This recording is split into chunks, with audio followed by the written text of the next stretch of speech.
அரசு சார்பில் வழங்கப்படும் நிவாரண உதவிகள் கிடைக்கவில்லை என்று சென்னை 1000 விளக்கு பகுதியைச் சேர்ந்த மக்கள் குற்றம் சாட்டியுள்ளனர். இந்த மாதிரி தண்ணி வந்து சார் எங்கள் வீடெல்லாம் ரொம்ப அப்படி தரமாட்டமாக ஆயிடுச்சு. வீடே கிடையாது. ஒன்றுமே இல்லை. ஒரு பாத்திரம் கட்டின துணி கூட எடுக்கல. அப்படியே கட்டின துணியோட புடவையோடு தான் நாங்கள் ஓடணும். இங்கேருந்து உயிர் மட்டும் தப்பிச்சா போதுன்ட்டு போயிட்டோம். இப்போ 3 பிள்ளைங்களை வச்சுன்னு ஸ்கூலில் இருக்கிறோம். ஸ்கூல்லே ஏதோ காலி பண்ண சொல்லிட்டாங்க. இப்போ ஸ்கூலில் விட்டு நாங்கள் எங்கே வருவோம்னு தெரில. வீடு பார்த்தா வீட்டில் வந்து பார்த்தா ஒரு கல் கூட காணோம். எதுவுமே இல்லை. ஏன்னா இது வரைக்கும் ஒரு இதுக்கு அதிகாரி கூட யாரும் வந்து பார்க்கல. எங்களை ஒரு நடவடிக்கை எடுக்கல. எங்களை வந்து இது வரைக்கும் என்ன ஏதுன்னு கேட்கல. வந்து இறங்கி யாரும் பார்க்கல. நாங்கள் அவசரப்பட்டு தாங்கிறோம். 1 மாசம் 2 மாசத்துக்கு மேலே ஆகும் இதெல்லாம் கிளீன் பண்ணி நாங்கள் போகிறதுக்கு. அவங்க கொடுக்குற இடம் கூட தண்ணியில் தான் முழுவிட்டு இருக்குது. அந்த தண்ணியில் கூட அவங்க போய் இருக்க முடியாது. ஸ்கூல்லேயே இருக்கிறதுக்கு விட மாட்டேன்றாங்க. மாடு வச்சுன்னு பிழைக்கிறவங்க மாடெல்லாம் போயிடுச்சு, ஆடெல்லாம் போயிடுச்சு, கோழி போயிடுச்சு. அதுதான் வருமானமே இந்த ஜனத்துங்களுக்கு.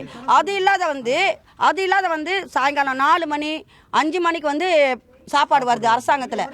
அது கூட வராது. நாங்கள் என்ன பண்ணுறோம், பரவாயில்ல 5 மணிக்கு வர சாப்பாடு எங்களுக்கு வேணாம், எங்கள் எதுக்குன்னு சொல்லிட்டு நாங்கள் திருத்தி விட்டுறோம். தனியார் நிறுவனங்கள் வந்து 2-3 இடத்துல இருந்து கொடுக்குறாங்க. அதுதான் கொஞ்சம் எங்களுக்கு உதவுது.